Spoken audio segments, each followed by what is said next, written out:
아버지 하나님, 오늘도 이 수요일 밤에 저희들이 하나님의 말씀 앞에 섭니다. 이 진리의 말씀이 우리 영혼을 조성케 하며 지혜롭게 하며 능력 있는 그리스도인들로 나타나게 하여 주시옵소서. 이 세상의 풍파와 사람들의 삶의 방식과 세상의 유혹에 흔들리지 말게 하여 주시고, 묵묵히 주님께서 우리에게 허락하신 진리의 말씀을 따라 성도의 삶을 살아가게 하여 주시옵소서. 저희들의 삶의 우선순위와 가치가 어디에 있는지 보게 하시고, 무엇보다도 주님이 기뻐하시는 삶들을 살아갈 수 있도록 저희들을 붙들어 주시고 이끌어가 주시옵소서. 성소로 교우들을 기억하여 주셔서 저희들이 하나님의 말씀의 터 위에 굳건히 서서 주의 영광과 주의 나라를 위하여 힘쓰는 하나님의 백성들이 되게 하여 주시옵소서. 예수 그리스도의 이름으로 기도드리옵나이다. 아멘. 여러분들의 삶에 있어서 가장 중요한 우선순위가 무엇인지를 한번 기억해 보시기를 바랍니다. 배가 고프면 배가 고픈 그 시장길을 해결하는 것이 목적이지요. 밥을 하는 것도, 아니면 밥할 쌀이 없으면 라면을 사러 가는 것도, 또 라면 를 끓이는 것도 목적이 아니라 먹는 것이 목적입니다. 마찬가지로 우리의 인생의 가치가 어디에 있는지, 우리의 인생의 목적이 어디에 있는지 잘 살펴야 합니다. 그리고 내가 생각하고 행동하고 내가 살아가는 그 모든 삶의 선택이 이 분명한 가치와 목적에 걸려져 있는지, 그렇게 우리 스스로에게 물을 수 있어야 하는 것입니다. 모든 피조물은 하나님과 관계되어져 있습니다. 특별히 하나님의 형상과 모양대로 지음받은 인간은 하나님과의 관계 속에서 살아가도록 지음받았어요. 하나님이 지으신 이 피조물은 존재의 가치에 있어서 비교할 때가 못 되지요. 사람과 짐승은 얼마나 큰 차이가 있겠습니까? 하나님은 창조주이시고 우리는 피조물입니다. 사람과 짐승과 큰 차이가 나는 것 그 이상으로 하나님과 우리는 큰 가치의 차이가 있어요. 이 세상에 있는 것들의 가치를 두고 살아가는 그 인생은 허무하지요. 살았으나 산 인생들이 아닙니다. 그런 하나님께서 우리를 부르셔서 영원을 잇대는 삶을 살아가게 하셨어요. 단지 10년, 20년, 50년, 100년의 삶이 아니라 영원한 가치를 따라 살아갈 수 있는 하나님의 백성 되게 하셨지요. 여러분들이 매일매일의 삶 가운데 가치의 우선을 어디에 두어야 하는지 여러분들이 생각할 수 있어야 합니다. 학생들은 열심히 공부해야 돼요. 공부하는 것이 그 본질적인 목적은 아닙니다. 그리고 공부해서 좋은 성적을 얻는 것이 최고의 가치도 아니에요. 하나님께서 땀 흘려 일하시도록 우리에게 명하셨어요. 그러면 땀 흘려 열심히 일해야지요. 땀 흘려 열심히 일해서 버는 돈으로 먹고 살아가는 것이 인생의 궁극적인 가치가 아닙니다. 우리의 인생의 모든 생각과 판단과 행동과 삶의 모습이 하나님과 관계되어져 있습니다. 그래서 하나님이 기뻐하시는 일이 무엇인지 잘 분별하고 하나님을 중심으로 해서 살아갈 때에 우리의 삶의 질서가 생기고 가장 복된 삶을 살아갈 수 있습니다. 하나님이 중심이 되지 않을 때에 인생은 무질서해요. 그리고 이 세상에서 아무리 사람들이 부러워할 만한 소중한 것들을 얻었다라고 할지라도 그것이 하나님보다 더 가치가 있는 것이 아님을 곧 깨달아 알게 될 것입니다. 돈도 명예도 권력도 사람들의 칭찬도 인정도 그리스도인들에게는 궁극적 가치가 될 수 없어요. 예수 그리스도 그분만이 우리의 삶의 최우선순위시고 최고의 목적이지요. 그리스도를 따라 우리의 물질과 시간을 사용하고 우리의 노력과 열정을 그렇게 사용하며 우리가 살아갈 때에 그 인생이 복되고 가치가 있습니다. 하께서는 이스라엘 백성들에게 삶에 있어서 우선적인 가치가 무엇인지를 깨달아 알 수 있도록 가르쳐주고 있습니다. 이스라엘 백성들이 제일 우선으로 생각해야 될 것이 무엇인지를 말해주고 있지요. 학계서는 바벨론 포로 이후에 기록된 성경입니다. 그 내용은 성전 재건과 관련이 있습니다. 이스라엘 백성들에게 가장 중요한 것은 하나님이셔요. 하나님께서 이스라엘 백성들을 종되었던 애굽 땅에서 구원해 내셨습니다. 그들을 하나님의 언약 백성으로 삼으셨지요. 하늘과 땅에 속해 있는 모든 좋은 것들을 주시겠다라고 약속하셨어요. 그들이 가꾸지 않은 땅, 가나안 땅을 주셨고, 그들이 짓지 않는 집에서 살게 하셨고, 그들이 가꾸지 않은 포도원들을 얻게 하셨어요. 이들은 이방인들과 같이 그렇게 하나님을 섬기도록 부름받은 사람들이 아닙니다. 이방인들도 각자 나름대로의 신을 섬기지요.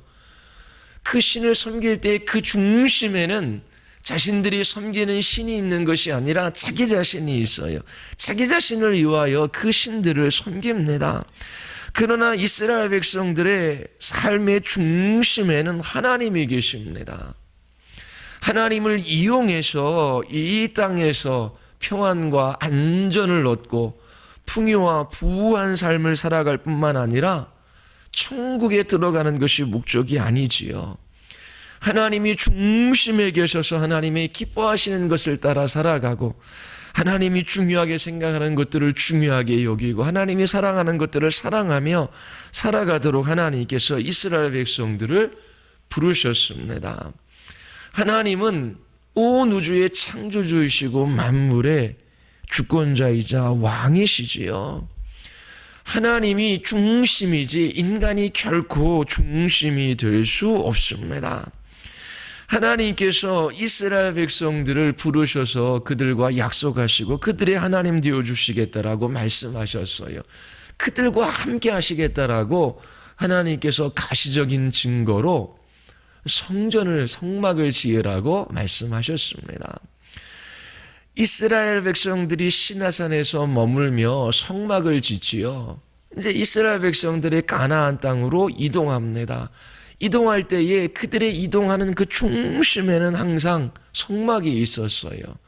성막이 있어서 하나님이 그들과 함께 하시고 그들의 주인이시고 그들을 지키시고 보호하시고 이끌어 가시는 하나님이심을 이스라엘 백성들에게 하나님께서 가시적으로 이 성막을 통하여 보여주셨습니다. 이스라엘 백성들에게 최고의 복은 하나님이 그들과 함께 하시는 것이지요. 그러면 전쟁도 두려워할 필요가 없습니다. 기근도, 그리고 그 어떠한 일도 그들에게는 문제가 되지 않아요. 왜? 하나님이 그들과 함께 하시니까요. 그런데 이 이스라엘 백성이 하나님과의 언약을 깨트립니다. 이방신과처럼 하나님을 섬기고 또 우상들을 겸하여 섬기지요. 그러자 하나님께서 바벨론을 일으키셔서 이스라엘을 멸망시키십니다. 예루살렘 성뿐만 아니라 성전까지 다 파괴되어집니다. 성전이 파괴되어졌다라고 하는 것은 하나님께서 이제 이스라엘 백성들과 함께 하시지 않는다라고 하는 가시적인 증거였습니다. 이스라엘 백성들이 바벨론의 포로로 끌려갑니다. 그들은 그 땅에서 영적으로 피폐한 삶을 살아갈 수밖에 없었습니다. 그러나 하나님께서 이스라엘 백성들을 영원히 버리시는 것은 아니지요. 70년 후에 그 백성을 가나안 땅으로 돌이키시겠다라고 하는 약속의 말씀을 하셨습니다. 70년이 지난 다음 이스라엘 백성들이 이 바벨론에서 해방되어 예루살렘으로 돌아오게 됩니다. 바벨론이 페르시아에 멸망당하죠. 그리고 페르시아의 첫 번째 왕인 고레스가 칙령을 내립니다. 유다 백성들이 다시금 예루살렘으로 돌아가도 좋고 또 그들이 성전을 재건할 수 있도록 적극적으로 돕겠다라고 약속까지 합니다. 그것이 기원전 538년에 일어난 일입니다. 그러나 바벨론의 포로로 잡혀갔던 사람들 중 예루살렘으로 돌아온 사람들은 그렇게 많지 않았습니다. 약 5만 정도의 숫자였었는데 바벨론에 남아있는 사람들이 훨씬 더 많았습니다. 왜냐하면 70년간이나 포로 생활을 했지요. 그러면 벌써 2세대 이상이 흘러간 겁니다. 그 땅에서 태어나고 결혼하고 또 집을 짓고 또 농경지를 가꾸었어요. 그런데 그들이 살던 삶의 터전을 모두 버려두고 그들의 고국으로 돌아가는 것은 결코 쉬운 일이 아니었습니다. 다시 고향으로 돌아가기로 결단하기는 어려운 것이었지요. 그래서 대다수의 사람들은 바벨론에 그대로 머물러 있었습니다. 그러나 5만여 명의 사람들이 성전을 재건하기 위하여 예루살렘으로 귀환합니다. 돌아온 사람들이 성전을 재건하려고 했어요. 왜 그렇습니까? 이 이스라엘 백성들의 중심에는 하나님이 계시고 그 하나님이 통치하고 다스리시는 민족이라고 하는 가시적인 증거가 성전이었어요. 그리고 하나님께서 이스라엘 백성들에게 말씀하시기를 이 성전에서 하나님께서 임재하시고 언제든지 성전에 찾아오면 만나주시겠다라고 약속하셨어요. 그래서 이스라엘 백성들의 최고의 가치는 하나님의 임재가 있는 성전을 짓는 것이고 그리고 성전에서 하나님과 교통하고 교제하고 하나님께 제사 드리는 일이 그들의 삶 속에서는 무엇보다 가치 있고 중요한 일이었습니다. 그래서 돌아온 사람들은 성전을 재건하려고 했지만 여러 가지 문제들이 발생하기 시작했어요. 그래서 성전 재건을 중단합니다. 성전을 재건하기 위해서는 많은 물질과 시간과 에너지를 들여야 하는 일이에요. 그런데 보니까 자기 자신들의 삶의 형편이 녹록지 않거든요. 돌아와서 다시금 땅을 일궈야 되고 또 살아갈 집도 지어야 하고 그리고 가족들의 평안과 안전도 구해야만 했습니다. 먼저 성전을 재건하는 이 일에 있어서 그들이 헌신하고자 하는 적극적인 마음이 없었어요. 그래서 많은 재물이 있었던 것은 아니지요. 그러나 그들의 전 재산을 성전을 짓는 데에 내어놓지도 않고 또 그들이 많은 시간을 들여서 성전을 짓도록 그렇게 애쓰지도 않았습니다. 이렇게 이스라엘 백성들의 내면 안에 성전을 지어야겠다라고 하는 이 최우선 가치를 뒤로 미루고 그들의 집을 짓고 또 그들이 살아갈 땅을 다시금 개간하는 그 일들을 해나갔던 것입니다.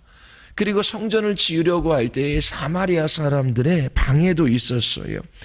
이처럼 안과 밖으로 성전을 재건하기 위해 어려운 문제들이 생긴 겁니다. 그래서 16년 동안이나 성전을 재건하지 못한 채 그렇게 포로 상태에서 돌아온 이스라엘 백성들이 예루살렘에서 지냈어요. 그동안에 자신들의 집을 부지런히 짓고 삶의 터전을 가꾸었지요. 그때 학개 선지자가 하나님께로부터 말씀을 받아 이스라엘 백성들에게 이 성전 재건을 촉구하는 말씀을 그렇게 증거합니다. 학개 선지자는 하나님께서 학개에게 주신 4번의 예언의 말씀을 증거하는 것으로 이루어져 있어요. 그래서 1장 1절에 보면 다리오 왕 제2년 6째 달 곧 그 달 초하루에 여호와의 말씀이 선지자 학개로 말미암아 스알디의 아들 유다 총독 수르바벨과 여호사닥의 아들 대제사장 여호수아에게 임하니라. 자, 주전 520년 8월경 그렇게 하나님의 말씀이 학개 선지자에게 주어집니다. 그리고 2장 1절에도 보면 7째 달 곧 그 달 20일에 그리고 2장 10절에 보면 아홉째 달 24월에 2장 20절에 보면 그달 24일에, 그러니까 몇 개월에 걸쳐서 하나님께서 학개 선지자에게 성전 재건에 관한 말씀을 주시고, 학개 선지자는 이 예언의 말씀을 이스라엘 백성들에게 선포합니다. 주전 520년 8월경서부터 12월 말까지 4번에 걸쳐 학개 선지자에게 성전 재건에 대한 말씀을 하나님께서 주십니다. 이스라엘 백성들은 학개 선지자의 이 말씀 선포를 듣고 성전 재건을 시작해요. 그래서 학개서의 구조는 쉽습니다. 이 4개의 예언으로 이루어져 있습니다. 성전 재건과 그리고 재건하는 이스라엘 백성들을 위로하는 말씀으로 이루어져 있어요. 자, 1장 2절 우리 같이 한번 읽어볼까요? 1장 2절. 자, 첫 번째 이제 예언의 말씀입니다. 1장 2절 다 같이 한번 읽어보겠습니다. 만군의 여호와가 이같이 말하여 이르노라. 이 백성이 말하기를 여호와의 전을 건축할 시기가 이르지 아니하였다 하느니라. 자, 이스라엘 백성들이 예루살렘으로 귀환했지만 안과 밖으로 여러 가지 문제들이 생겼어요. 그래서 하는 말들이 무엇이냐면 아직 성전을 건축할 시기가 아니다라고 그렇게 생각한 것이지요. 이 성전을 건축하기 위하여 필요한 물질과 시간과 노력이 있어야 하는데 아직은 좀 물질도 부족하고, 그리고 먼저 성전을 짓는 것보다 집과 토지를 개간하는 일들이 중요하고 그 일들을 우선시한 것입니다. 이러한 이스라엘 백성들의 마음의 태도에 관해서 하나님께서 지적하고 계셔요. 이스라엘 백성들은 아직 성전을 재건할 때가 되지 못했다라고 생각하며 자기 자신들의 집을 먼저 지었습니다. 1장 4절 한번 읽어보시겠습니까? 이 성전이 황폐하거늘 너희가 이때에 판벽한 집에 거주하는 것이 오냐. 16년이 지났음에도 불구하고 여전히 성전은 황폐해져 있었습니다. 그러나 이스라엘 백성들은 자기들이 살 집을 잘 짓고 거기에 거주하며 그렇게 편안하게 살아가고 있었어요. 1장 9절 하반절에 보면 내 집은 황폐하였으되 너희는 각각 자기의 집을 짓기 위하여 빨랐음이라. 그들의 우선순위, 그들의 가치는 자신들의 집을 짓는 것에 있었어요. 이 여호와의 집을 짓는 이 일, 하나님 중심적인 삶을 살아가는 이 일을 제쳐놓고 자기들의 집을 먼저 지었을 때에 일어났던 그 결과들이 무엇인지 5절과 6절이 말하고 있습니다. 우리 같이 한번 읽어볼까요? 5절 6절입니다. 그러므로 이제 만군의 여호와가 이같이 말하노라. 너희는 너희 행위를 살필지니라. 너희가 많이 뿌릴지라도 수확이 적으며 먹을지라도 배부르지 못하며 마실지라도 흡족하지 못하며 입어도 따뜻하지 못하며 일꾼이 삭을 받아도 그것을 구멍 뚫어진 전대에 넣음이 됐느니라. 자, 이스라엘 백성들이 게으르게 살아가는 것이 아니에요. 열심을 내어 집을 짓고 또 토지를 경작하고 열심히 씨를 뿌렸어요. 그러나 그 결과는 어떻습니까? 그들이 그렇게 열심히 살았지만 그 일에 만족함이 없다라고 하는 것입니다. 먹고 마시고 따뜻한 그러한 삶을 보내는 것 같지만 그들에게는 만족함이 없었어요. 그리고 그들이 삭을 받아도 그것은 구멍 뚫어진 전대에 넣음이 되느니라.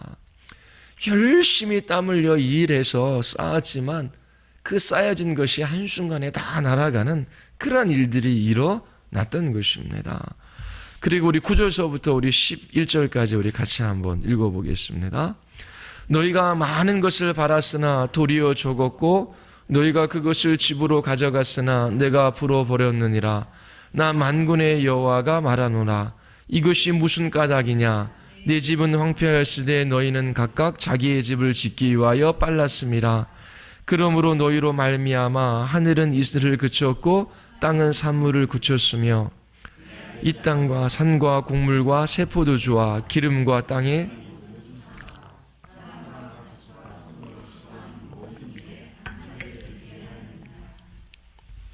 그들의 관심이 우선순위가 먹고 사는 것에 있었어요. 그들의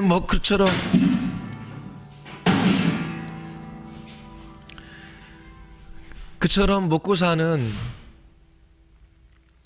그 일에 관심을 가지며 그렇게 살아간 결과가 무엇입니까?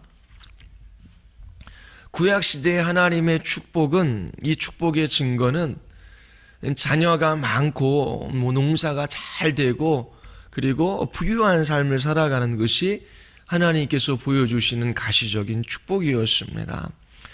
근데 이 이스라엘 백성들에게 하나님께서 하늘의 이슬을 그치고 땅에 산물을 그쳤어요. 그들이 아무리 수고하고 애써도 그들이 애쓴 것만큼 얻을 수 없었던 것이지요. 신약시대에 있어서 하나님의 축복은 물질적인 축복으로만 나타나는 것이 아닙니다. 이것을 영적으로 해석해야 되지요. 하나님께서 신약시대의 그리스도인들에게 무엇을 말씀하십니까? 먹고 마시고 입는 것들에 관하여 염려하지 말라라고 말씀하셔요. 무엇을 먹을까? 무엇을 마실까? 염려하지 마라. 너희들이 먹는 것보다 생명이 귀하고 그리고 너희들의 의복보다 몸이 귀하다. 이 말씀은 하나님께서 생명을 주셨으면 생명을 유지하기 위하여 필요한 음식을 주실 것이요, 하나님께서 몸을 주셨으면 그 몸을 따뜻하게 할 옷을 하나님께서 입혀주시겠다라고 하는 거거든요.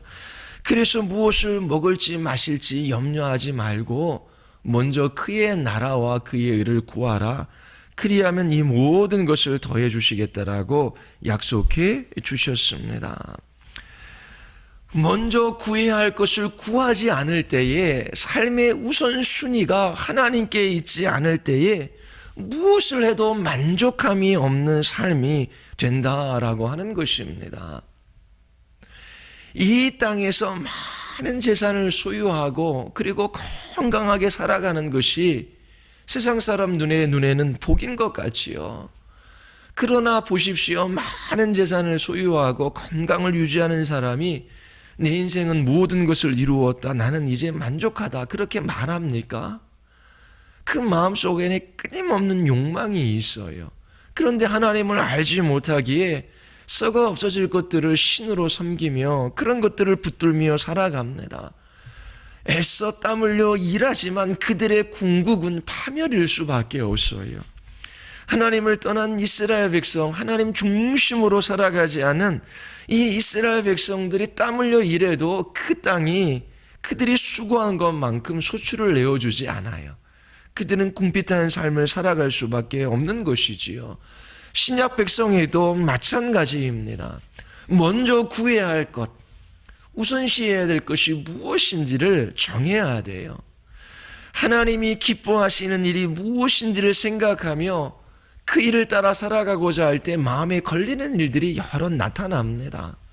그러나 하나님이 기뻐하시는 최우선 가치를 붙들 때에 때로는 부족한 것도 있고 때로는 힘든 것도 있고 때로는 어려움도 감수해야 돼요.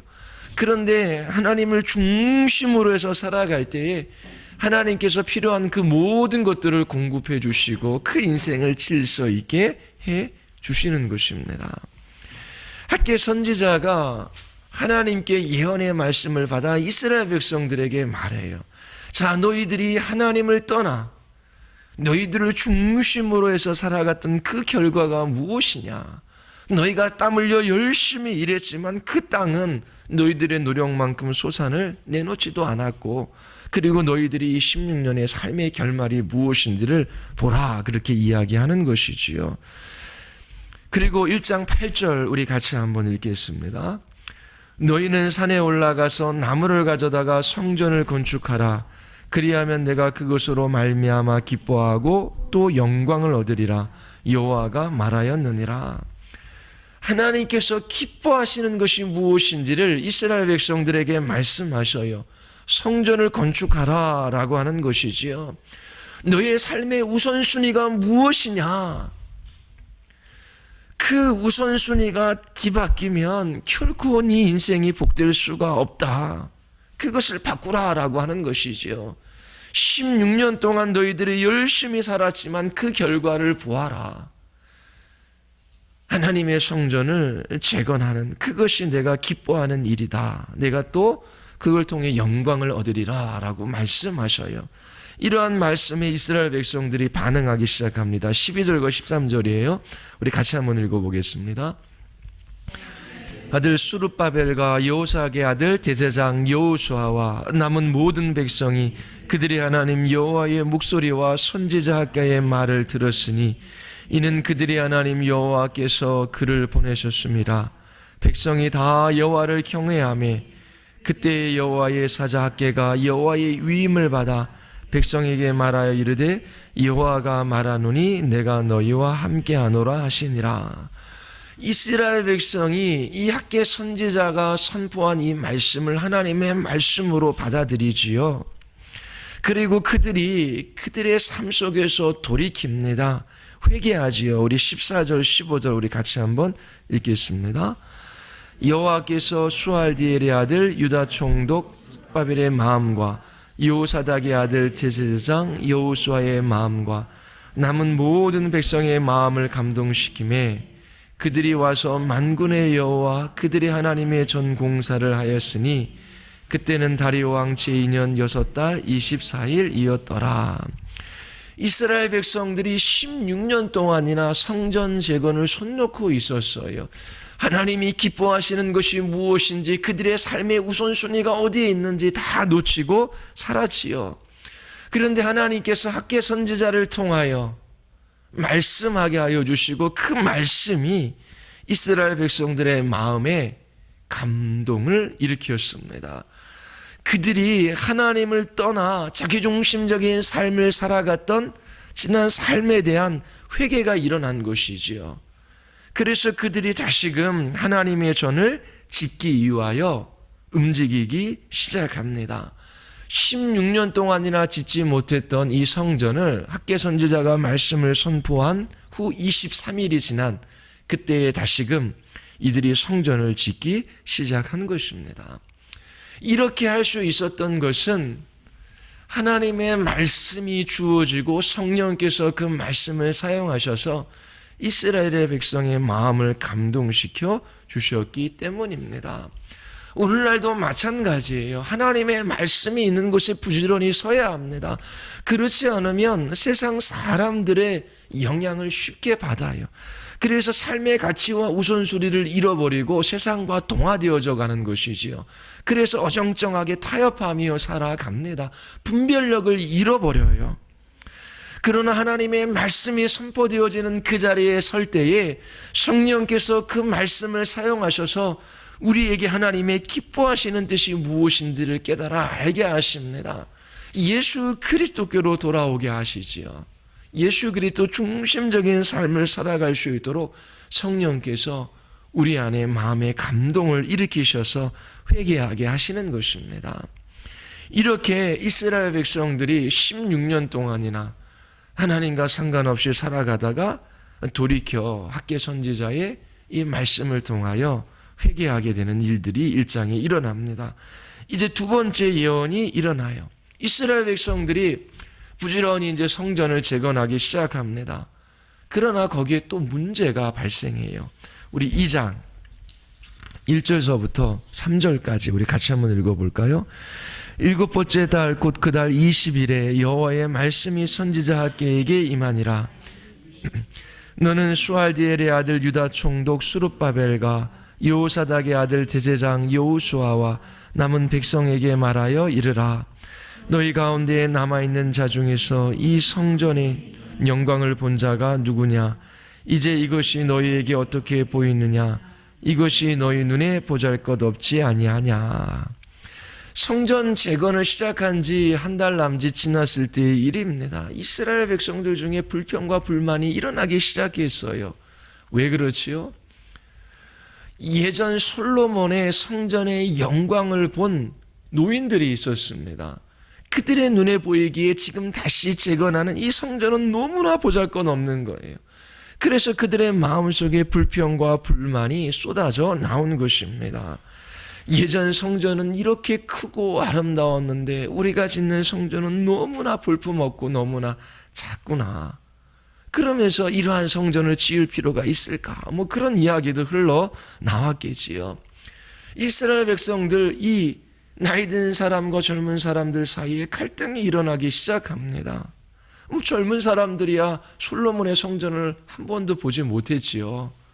하나님께서 명령하라니까 그들이 할 수 있는 최선의 일을 다하며 성전을 재건하고 있는데, 이제 노인들이 이 성전 재건에 관해서 끊임없이 불평과 불만을 쏟아놓으며 이스라엘 백성들의 이제 갈등이 일어난 것입니다.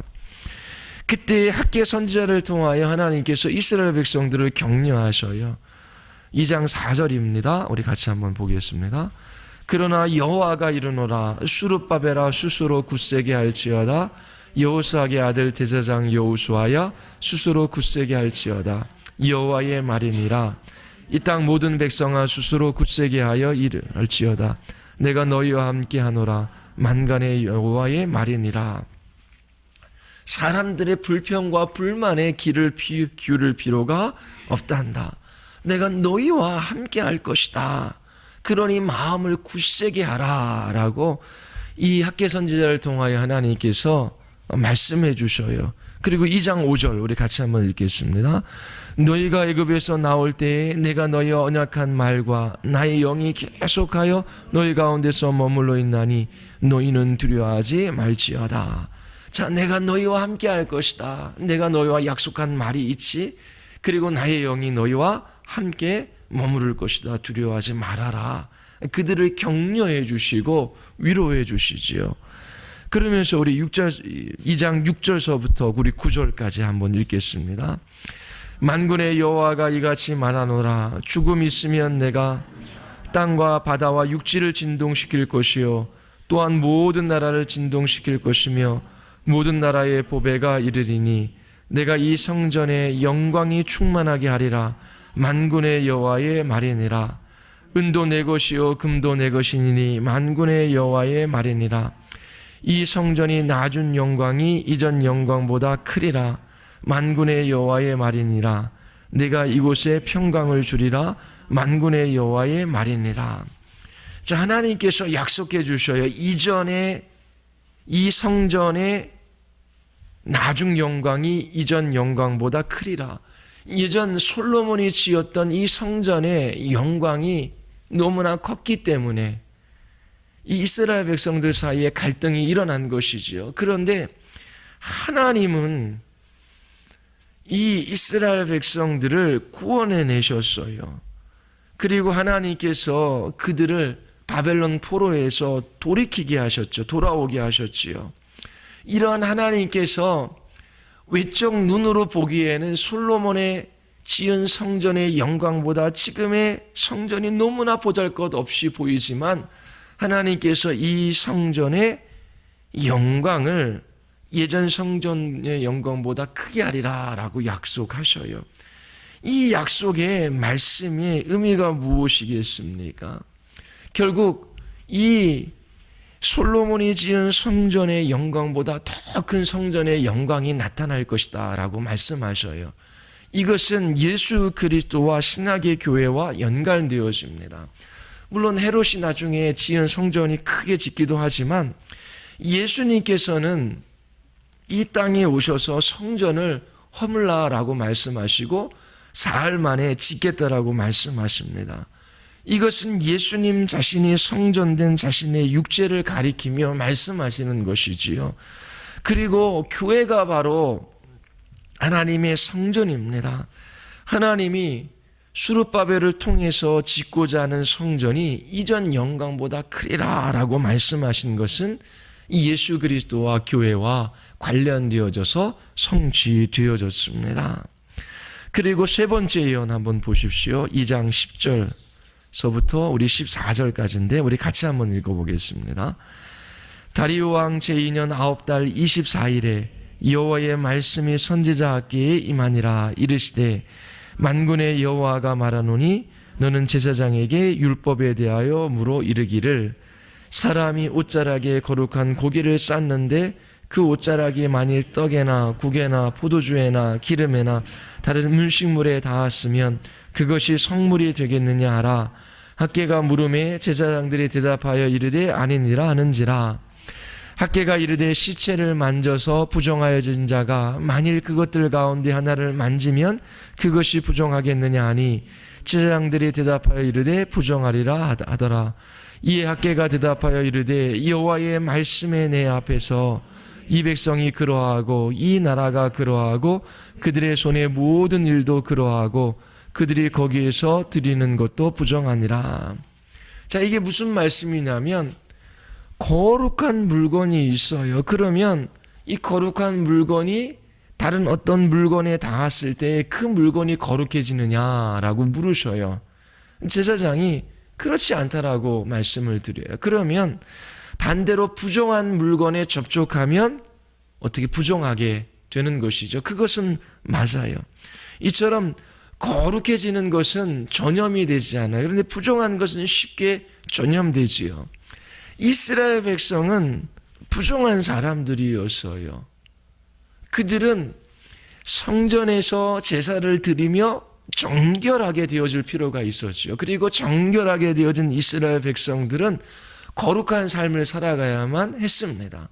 그런데 그들은 성전에서 드리는 제사 없이 여전히 부정한 채 살아갔지요. 그래서 이 부정한 이스라엘 백성들은 하는 일마다 부정하게 될 수밖에 없다라고 하는 것을 말씀하시는 겁니다. 그리고 2장 15절에서부터 19절까지 15절에서 19절까지 우리 같이 한번 읽어볼게요. 이제 원하건대 너희는 오늘부터 이전 곧 여호와의 전에 돌이 위에 놓이지 아니하였던 때를 기억하라. 그때에는 20그루 곡식 더미에 이른즉 10그루뿐이었고 포도즙 틀에 50그루를 기르러 이른즉 20그루뿐이었느니라. 만군의 여호와가 말하노라. 내가 너희 손으로 지은 모든 일의 곡식을 마르게 하는 재앙과 깐부기의 재앙과 우박으로 쳤으나 너희는 내게로 돌이키지 아니하였느니라. 너희는 오늘 이전을 기억하라. 곧 여호와의 성전 지대를 쌓던 날부터 기억하여 보라. 곡식 존자가 아직도 창고에 있느냐? 포도나무, 무화과나무, 석류나무, 감람나무에 열매가 맺지 못하였느니라. 그러나 오늘부터는 내가 너희에게 복을 주리라. 자, 이전에 성전을 건축하지 않고 부정한 채 자신들의 열심을 가지고 집을 짓고 농사를 지으며 살아갔던 이 이스라엘 백성들은 이 20가마니가 이 땅에 나올 거야 라고 생각했는데 10가마니밖에 못 나왔어요. 그리고 포도주를 이 50푸대 이 정도 얻어서 짜면은 이 정도 얻을 거야 라고 하는데 그들이 원하는 것만큼 소득을 얻지 못했다라는 그런 말씀을 하셔요. 그리고 하나님께서 그들에게 곡식을 마르게 하고 재앙과 깐부기 그리고 우박 이런 것들을 그들에게 하나님께서 그렇게 내렸다라고 말씀하십니다. 그러나 이제 여호와의 성전 지대를 쌓던 날부터 기억하여 보라. 이렇게 성전의 기초가 놓아졌던 그 날을 시작으로 하나님께서 이스라엘 백성들에게 복을 주시겠다라고 말씀하시는 것이지요. 그들에게 풍성한 추수를 약속하십니다. 이것이 이제 세 번째 위로의 말씀이고요. 그다음에 네 번째 메시지가 이제 2장 20절서부터 있습니다. 2장 20절서부터 23절까지 우리 같이 한번 읽어보겠습니다.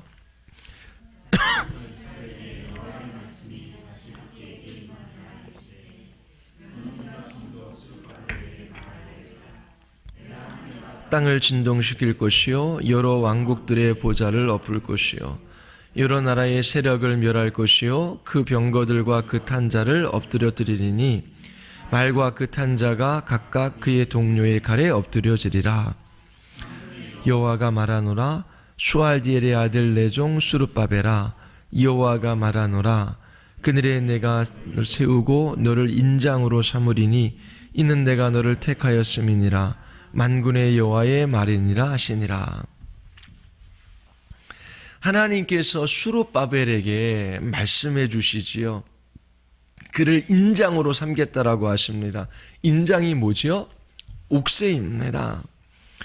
하나님이 수룹바벨을 인장으로 삼겠다라고 하는 것은 이제 성전이 수룹바벨의 손을 통해서 건축될 뿐만 아니라 하나님께서 이스라엘 백성을 수룹바벨을 통해서 통치하겠다라고 약속해 주시는 거예요. 왜 수룹바벨입니까? 이 수룹바벨이 바로 다윗의 후손이기 때문입니다. 그래서 하나님께서 이 수룹바벨을 인장으로 삼으셔서 다시 다윗과 약속하셨던 그 다윗 언약을 하나님께서 기억하게 하시고 그것을 실현해 주시겠다라고 약속해 주시는 장면입니다. 성전이 무너졌어요. 다윗 왕가도 무너졌지요. 그런데 이제 성전이 제거될 뿐만 아니라 다윗의 후손인 수룹바벨을 통하여 하나님께서 통치하시겠다라고 말씀하셔요. 내가 하늘과 땅을 진동시킬 것이요 여러 왕국들의 보좌를 엎을 것이요 여러 나라의 세력을 멸할 것이요 병거들과 그 탄 자를 엎드리니 말과 그 탄 자가 각기 그의 동료의 칼에 엎드려지리라.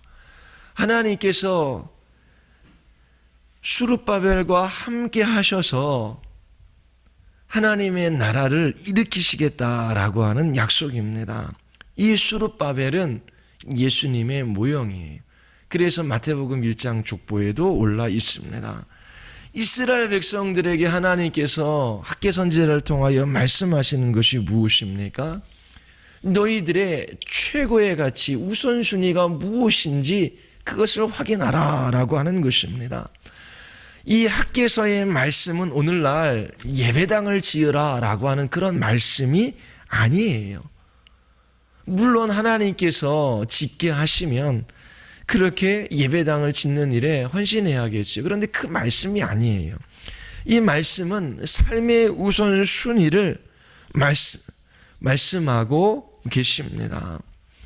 예수님께서 말씀하신 것처럼 무엇을 먹을까 마실까 염려하지 말고 먼저 그의 나라와 그의 의를 구하라 라고 말씀하셔요. 세상 사람들은 먹고 마시며 평안하고 안정적인 삶을 살아가는 것이 최우선이지요. 이 땅에서 어찌하든지 자기 자신들의 행복을 꿈꿔요. 행복하기 위하여 물질이 필요한 것이지요. 나는 물질 필요 없어. 돈을 많이 버느니 그냥 시골에서 적게 벌고 적게 먹고 내가 하고 싶은 대로 행복한 삶을 살아갈 거야. 나름대로 삶의 우선순위를 둬요. 그것은 자기지요. 자기 자신. 자기 중심적인 삶을 살아가는 것입니다. 그래서 교회 와서도 종교적인 삶을 살아가는 사람들은 어떻게 해서든지 하나님의 능력과 힘을 빌어 이 세상에서 잘 돼 보려고 하는 것입니다. 그 차은택 씨, 최순실 씨 때문에 나라가 시끄럽지요. 차은택 씨가 그 CBS 방송에 나와서 간증을 그 몇 년 전에 했다라고 합니다. 그래서 CF 감독으로 우리 CF를 찍을 때 잘 풀리지 않을 때마다 사람들이 안 보이는 것으로 가서 하나님 도와달라고 간절하게 기도하며 그렇게 CF를 찍었대요. 그래서 정말 한국에서 유명한 CF 감독이 됐습니다. 실력 있는 감독이라고 합니다.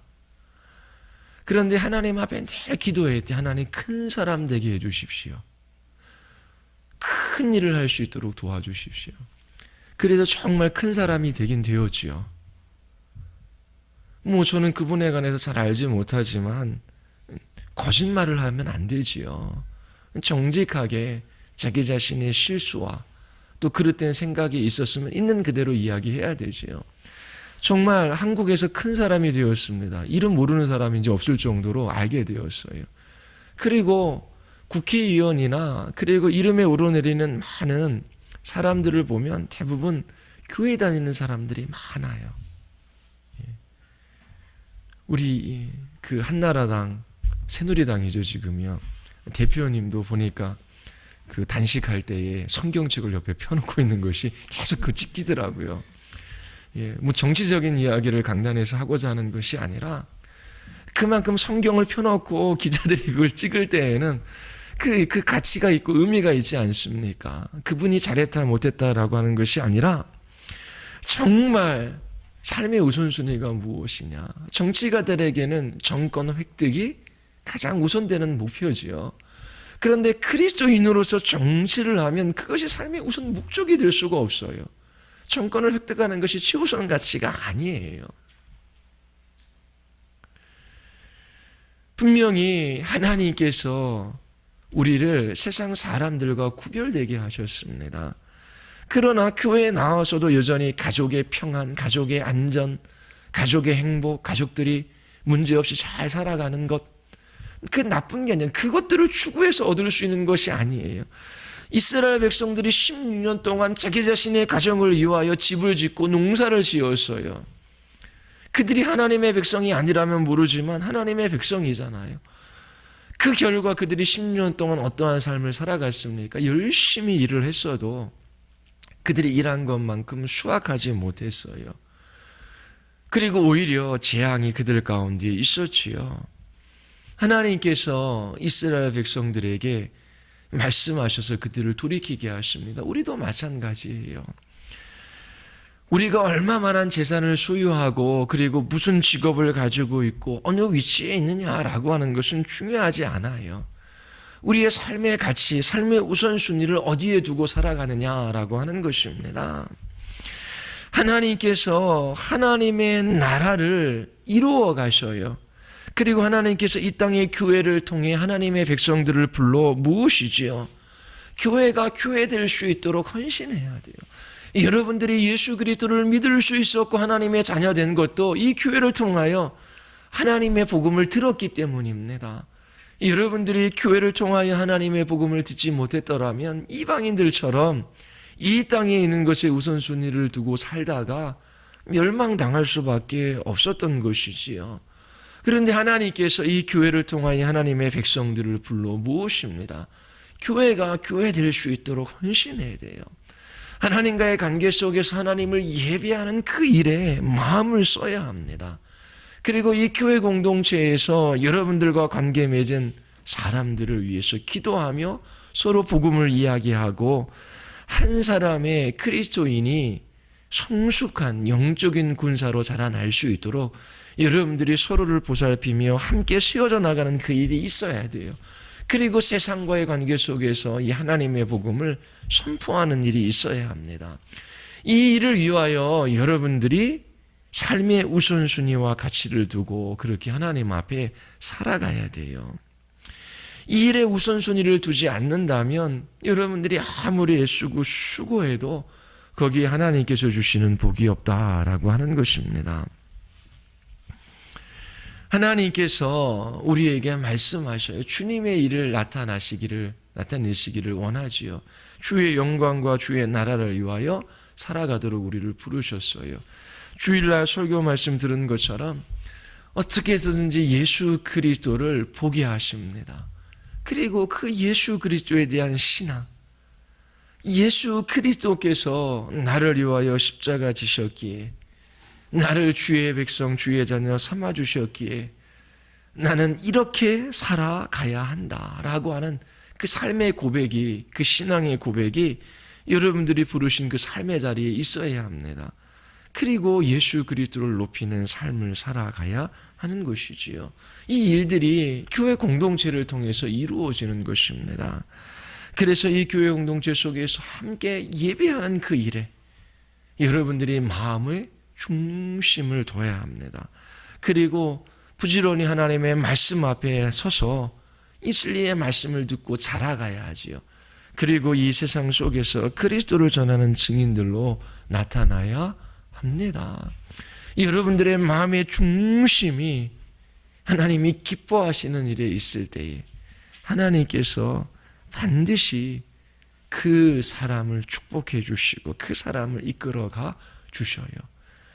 그리스도 안에서 누리는 참된 만족과 위로와 하늘에부터 우리에게 주시는 복이 있습니다. 여러분들이 이 학계 선지자의 말씀을 다시 읽어보시면서 여러분들이 하나님 중심적인 복된 삶, 그리고 하나님 나라를 이루어 가기 위하여 하나님께서 이 땅에 교회를 주셨는데 이 교회가 교회 될 수 있도록 여러분들이 헌신하며 그렇게 여러분들이 하나님 앞에 살아갈 수 있게 되기를 바랍니다. 우리 같이 한번 기도하겠습니다. 기도할 때 하나님, 하나님이 기뻐하시는 일이 무엇인지를 깨달아 알게 하여 주시고 저희들이 그 말씀을 붙들고 순종하게 하여 주시옵소서. 하나님, 나를 위하여 하나님이 계신 것이 아니라 하나님이 계시기에 제가 존재합니다. 주의 영광과 나라를 위하여 살아가는 그 삶이 우리에게 가장 복된 삶임을 깨달아 알게 하셨습니다.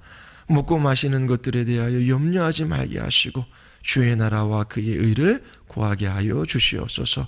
또 하나님, 성소로 교회가 교회되게 하여 주시옵소서.